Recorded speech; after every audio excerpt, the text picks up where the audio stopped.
मैं अकेला था। मेरे से पहले चुनाव कांग्रेस पार्टी ने यहाँ से लड़ा, 2700 वोट आए थे रामचंद्र एडवोकेट जी के। पार्टी यहाँ हालत बहुत कमजोर थी, खुद किया और मेरे साथ इतना बड़ा धोखा हुआ है उसमें। फिर भी मेरे साथियों ने मेरे पर दबाव बनाया कि आपको चुनाव लड़ना पड़ेगा। मैंने चुनाव लड़ा, अच्छे लोगों ने वोट दिया 27,500 मेरे को। अगर मुझे टिकट होती तो मैं वोट लेता 80,000। जिस दिन मेरे पास टिकट होगी, लोहारू की जनता, आज कहता हूँ हरियाणा प्रदेश में सबसे फालतू वोटों से मिलने बनूंगा मैं। अब यहाँ नहीं समय लगेगा। हमने बड़ी बड़ी सियासतें तोड़ दी। जेपी दलाल की औकात थी क्या हमारे हल्के में? गया वो समय, वो किरण चौधरी थी जिसने इसको पाल दिया। कहाँ खड़े हो? सुंदरपाल पहाड़ी। अरे यार, ये इनको चुनाव लड़ना सिखाया मैंने। ये पॉलिटिशियन आदमी नहीं है, ये तो व्यापारी व्यक्ति है। टिकट लेके आएंगे, चुनाव लड़ेंगे कांग्रेस पार्टी से कांग्रेस पार्टी से लड़ेंगे। कांग्रेस पार्टी से लोहारू के अंदर 5 कैंडिडेट हैं। ये किस कोई- किस को टिकट मिलेगा? ऐसा की पार्टी के उम्मीदवार तो होंगे। एमपी बनी, हमारे को बैगर मार दिया और जेपी दलाल को निर्दयी उतार दिया हमारे सामने। हमारी सपोर्ट नहीं की गई। हर बार हमारे साथ धोखा हुआ। मेरे क्षेत्र में कांग्रेस पार्टी शून्य पर खड़ी थी, क्योंकि यहाँ वोट थे चौधरी बंशीलाल जी के, उनकी विकास पार्टी थी, या इंडियन नेशनल लोकदल चौधरी देवलाल के वोट। पांच में अगर कांग्रेस अपने रूप में कैंडिडेट बनाती तो वो रतनलाल पहाड़िया होते। अगर हरियाणा विकास पार्टी का भी लेना होता और कोई था ही नहीं। मेरे अलावा कोई मेहनत करने वाला, टिकट मांगने वाला कोई बंदा ही नहीं था। हेलो दोस्तों, नमस्कार। आप देख रहे हैं सदग संसार। भाई बात करें सारा रोड़ा पतली कमर का जो गाना होया करदा, मतलब आज के टाइम में ये सारा रोड़ा टिकट का है। रतनलाल पहाड़िया बहुत नाम अच्छे तरीके से जानते होंगे। 2005 के चुनाव में, 2009 के चुनाव में, 2005 का चुनाव तो आपने अच्छे तरीके से देखा होगा, क्योंकि उस समय हमारी तो उम्र नहीं थी, लेकिन चर्चे सुने हैं रतनलाल पहाड़िया के, जिन्होंने बड़े बड़े धुरंधरों के छक्के छुड़ा दिए थे। वो 2005 के अंदर 26,500 वोट जो है उन्होंने प्राप्त किए थे। इंडिपेंडेंट प्रत्याशी होते हुए, निर्दलीय प्रत्याशी होते हुए, जो बड़े बड़े कद्दावर नेता थे। लोहारू की राजनीति बहुत पुरानी रही है, क्योंकि उस राजनीति के अंदर एक निर्दलीय प्रत्याशी को इतने वोट प्राप्त करना अपने आप में एक बड़ी बात हो जाती है। और आज दोबारा से मैदान में आए हैं, बातचीत करेंगे। यहाँ पे लोहारू हल्के के, यहाँ पे सलेमपुर गांव के अंदर मौजूद हैं। गांव के लोगों से एक वार्तालाप कर रहे हैं, तो सबसे पहले बातचीत कर लेते हैं उन्हीं से। नमस्कार सर। नमस्कार भाई जी। और ठीक ठाक? बढ़िया, बहुत बढ़िया। आप तो बताइए। आज का क्या मुद्दा है? काफी समय बाद लोहारू के अंदर नजर आए आप, 2005 के 9 के बाद। नहीं, 9 के बाद भी, और समय समय पर मेरे जो निजी आदमी यार दुख शाम, उसमें हम मिलते जुलते आते जाते रहते हैं। जब तक हमें ऊपर से कोई आदेश निर्देश नहीं मिलता है पार्टी का, तो फिर कहाँ जाए।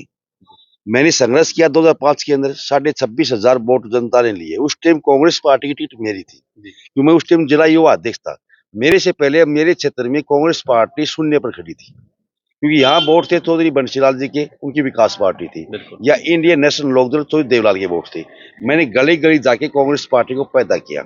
मैं युवा जिला अध्यक्ष था। मैंने गाँव मतलब कहने का मतलब 2005 में अगर कांग्रेस अपने रूप में कैंडिडेट बनाती तो वो रतनलाल पहाड़िया होते। अगर हरियाणा विकास पार्टी का भी लेना होता और कोई था ही नहीं। मेरे अलावा कोई मेहनत करने वाला, टिकट मांगने वाला कोई बंदा ही नहीं था। मैं अकेला था। मेरे से पहले चुनाव कांग्रेस पार्टी ने यहाँ से लड़ा, 2700 वोट आए थे रामचंद्र एडवोकेट जी के। पार्टी यहाँ हालत बहुत कमजोर थी। पार्टी को मैंने यहाँ मजबूत किया और मेरे साथ इतना बड़ा धोखा हुआ है उसमें। फिर भी मेरे साथियों ने मेरे पर दबाव बनाया कि आपको चुनाव लड़ना पड़ेगा। मैंने चुनाव लड़ा, अच्छे लोगों ने वोट दिया 27,500 मेरे को। अगर मुझे टिकट होती तो मैं वोट लेता 80,000। मानते हो आप? माहौल बनता। 2009 के अंदर फिर मैंने श्रुति को एमपी बनाया हम लोगों ने मिलके। जो ही श्रुति जी एमपी बनी, हमारे को बैगर मार दिया और जेपी दलाल को निर्दयी उतार दिया हमारे सामने। हमारी सपोर्ट नहीं की गई। हर बार हमारे साथ धोखा हुआ है। जो उम्मीदवार हैं, जो जीतने वाले हैं, उनको पार्टी ने वोट नहीं दिया। इसी कारण से जो पार्टी है नीचे गई। अब पार्टी में राहुल गांधी जी की एक सोच है कि जो आदमी मेहनती हैं, ग्राउंड पर जो मेहनत करते हैं, उन लोगों को आगे लाया जाए। उसमें से हम एक है। हमें रणदीप जी ने कहा कि आप मेहनत करो, आपको 100% टिकट मिलेगी। हम अपनी मेहनत कर रहे हैं, वो हमारे को सपोर्ट कर रहे हैं। राहुल जी का भी यही है कि आप अपनी मेहनत करो, हम अपनी मेहनत कर रहे हैं। 101% टिकट लेके आएंगे, चुनाव लड़ेंगे कांग्रेस पार्टी से लड़ेंगे। कांग्रेस पार्टी से लोहारू के अंदर 5 कैंडिडेट हैं। किस किस को टिकट मिलेगी? ऐसा की पार्टी के उम्मीदवार तो होंगे। बड़ी पार्टी, कोई हुड्डा के गुण गा रहा है, कोई शैलजा के गुण गा रहा है, कोई रणदीप सिंह सुरजेवाला के गुण गा रहा है, तो कोई सीधा राहुल गांधी राजबब्बर से मिला हुआ है। ऐसा है ना, पार्टी के अपना अपना हक है टिकट मांगने का।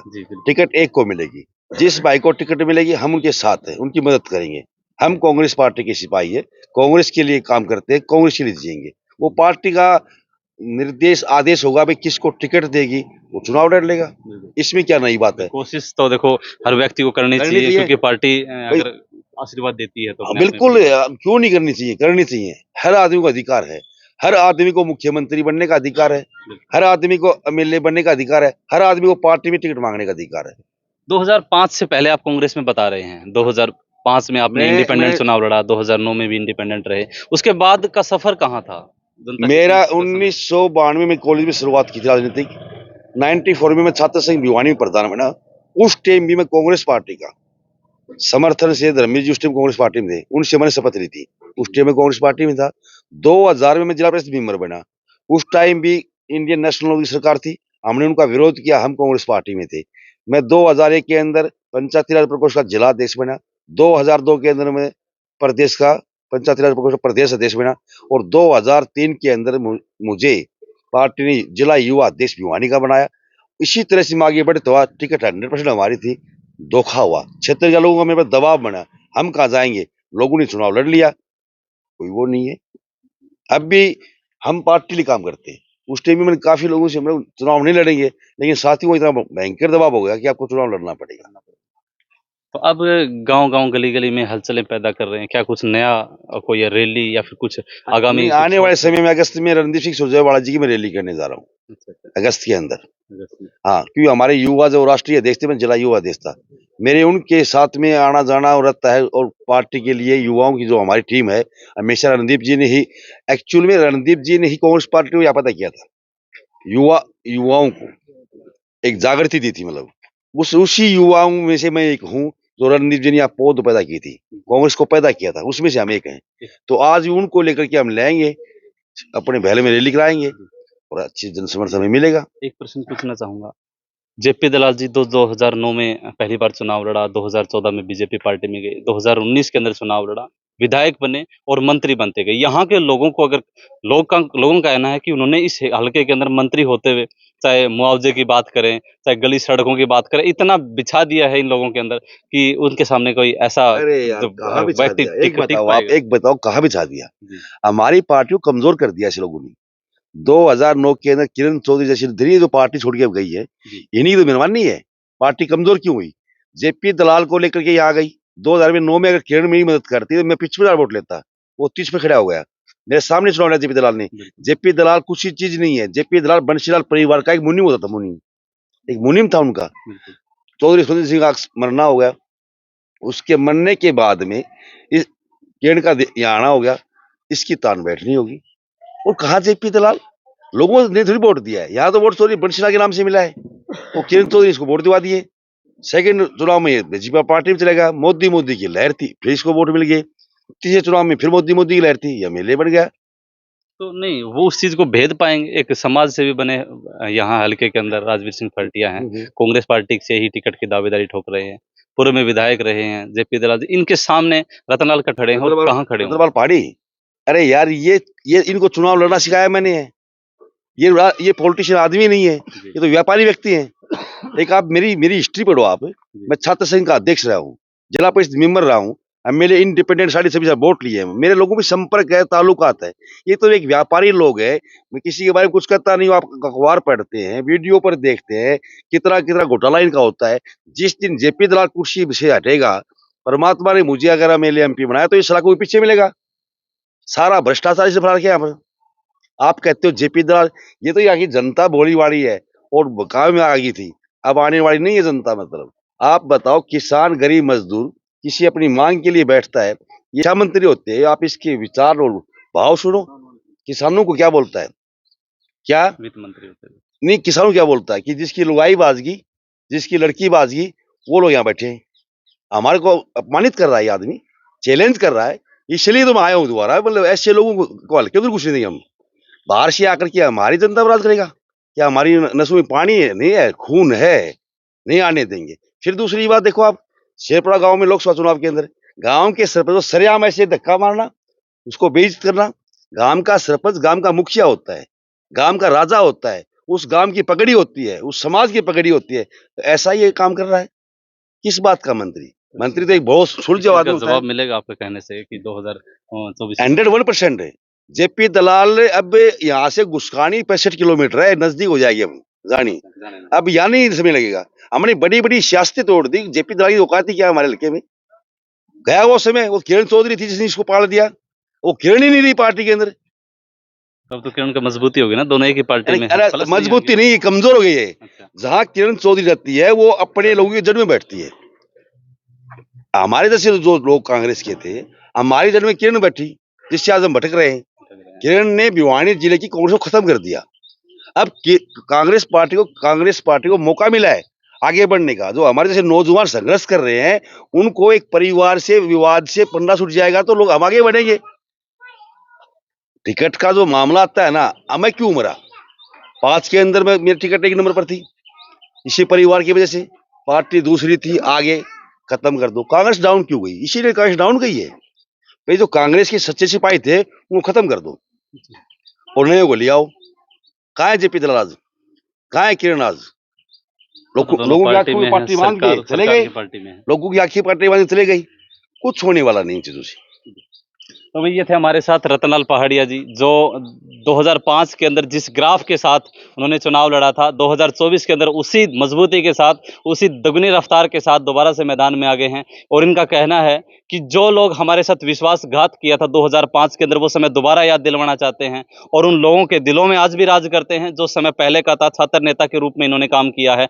हर एक व्यक्ति की जुबान के ऊपर उस समय रतनलाल पहाड़िया जी होते थे। आज भी दोबारा से वही समय दौर लाना चाहते हैं, लेकिन आने वाला समय चुनाव इलेक्शन 2 महीने बाद होने वाले हैं। हरियाणा के अंदर लोहारों की राजनीति जो है वो बड़ी ही चर्चाओं वाले होने वाली है, क्योंकि कभी भाषण दिया करते थे सीधा डायरेक्ट, आपका जो निशाना होता था वो गागड़वास पे होता था। मतलब आपका एक जुबान जो एक सौ होती थी अरे कि हमने भाई माँ बाप या फिर दमनते रहेगी कि ऐसा कुछ था कि भाई गागड़वास में मंत्री पैदा होंगे के, मतलब डायरेक्ट आपका जो है निशाना मेरा गागड़वास में आया निशाना करता था। आज भी मेरा एक निशाना है। बिल्कुल जो मेरा निशाना था वो लोगों ने पूरा किया कि नहीं किया? जी। और आज भी मेरा एक निशाना है। अगर कोई आदमी इसको घुसखानी वापिस भेजेगा, इस बीजेपी को खत्म करेगा, इसका नाम रतनपाल पहाड़ी है। क्या बात। इनमें दम नहीं है। अगर दम होता है इन लोगों में तो पीछे कांग्रेस की टिकट थी, जीते हुए आ रहे हैं। किरण जड़ में बैठ के नहीं जीते रासमवीर सिंह। ये लोग तो आपस में हराने और जिताने का चुनाव नहीं होता, इनका चुनाव होता है हराने का। हराने का। और हमारा चुनाव होगा जिस दिन मेरे पास टिकट होगी। लोहारू की जनता, आज कहता हूँ हरियाणा प्रदेश में सबसे फालतू वोटों से मिलने बनूंगा मैं। मेरा लोगों के दिलों में मेरे लिए जगह है। बहुत बहुत धन्यवाद। कुछ लोगों से बातचीत कर लें। अंकल जी नमस्कार। नमस्कार। रतनलाल पहाड़ी जी को कितने समय से जानते हैं? बढ़िया घना दिन ना मतलब कैसे विचार हैं, क्योंकि बढ़िया उस समय विचार हैं। आपने 2005 के अंदर इन्हें चुनाव लड़ा था। बढ़िया विचार से। बड़े विचार हैं। हाँ, अगर इनको कांग्रेस पार्टी टिकट देती है इनको देगा अच्छी बनावा। मजबूती के साथ। हाँ हाँ जी भाई साहब हम तो भाई साहब 2004 से जाना है। जानते हैं। हाँ तो बिल्कुल। कितने मेहनती चाहे हैं निर्दलीय ग्राफ हो चाहे पार्टी का सीते हैं। अच्छा साथी हो। हाँ। कांग्रेस पार्टी के साथ हैं या इस व्यक्ति के साथ? कांग्रेस पार्टी के साथ हैं रतनपाल पहाड़ी। अच्छा अच्छा। बड़े बुजुर्ग और बैठे हैं, उनसे बातचीत कर लेता हूँ जी। राम राम। कितने समय से जानते हैं? अच्छा, तो किसा विचार हैं अगर लोहारू का हल्कम मौको मिला है, पहले भी मिला है, पहले भी छक्का छोड़ा है, बड़ा बड़ा मंत्री भी शामिल था, संतरी भी था सारे, ये भी छुटा दे टिकट मिल जाएगी तो ये भी छुड़ा दो। हाँ जी नमस्कार। नमस्कार। कहाँ से जी आप? रमेश पटिया। अच्छा, तो क्या कहना अपने रतनलाल जी के बारे में, जो कांग्रेस पार्टी से जुड़े हुए हैं लोहारू के अंदर अभी हाल चल रहा है? मैं रतनपाल पहाड़ी मेरे से 10 साल कांग्रेस में जूनियर है। अच्छा मैं सदा से कांग्रेस पार्टी में रहा जी और मैं कांग्रेस पार्टी का सच्चा सिपाही हूँ। जी। लोहारू क्षेत्र के अंदर वो व्यक्ति राज करेगा जो जनता चाहती है, और रतनपाल पहाड़ी में वो वादा है कि जो कोई कर नहीं सकता। अगर कांग्रेस पार्टी इन पे विश्वास जमाती है तो जेपी दलाल टिक नहीं पाएगा। रही बात विकास की, विकास नाम का है, भ्रष्टाचार देखो आप। ये गलियां जो बन रही है ना, मैं देखता हुआ आ रहा था, सीमेंट देखो, ठोकर मारोगे ईंट उखड़ जाएगी। अच्छा पहले नहीं होता था? पहले तो गली गली में कहते हैं ये ब्लॉक ही नहीं होते थे, पहले तो वो ईंटें होती थी। पहले तो ये पक्के नंबर। मकान ही नहीं होते थे, कच्ची झोपड़ी होती थी। तो समय की बात है, इसमें कुछ नहीं, दो राय नहीं। रतनपाल पहाड़ी को अगर कांग्रेस पार्टी टिकट देती है तो मैं ये कहता हूँ कि हरियाणा प्रदेश में सबसे ज्यादा वोटों से जीतने वाला कोई कैंडिडेट होगा तो वो रतनपाल पहाड़ी होगा। दूसरी बात हमारी ये, अगर भाई साहब को टिकट नहीं मिलती है, राजवीर फटिया को टिकट मिलती है, ठोक के मदद करेंगे। हाँ। चलो भाई, ये हमने सलेमपुर गांव के लोगों से बातचीत की, रतनलाल पहाड़िया जी से बातचीत की। तमाम बातें आपको कैसी लगी कमेंट सेक्शन के अंदर अपनी राय जरूर बताइएगा। धन्यवाद। जय हिंद, जय भारत।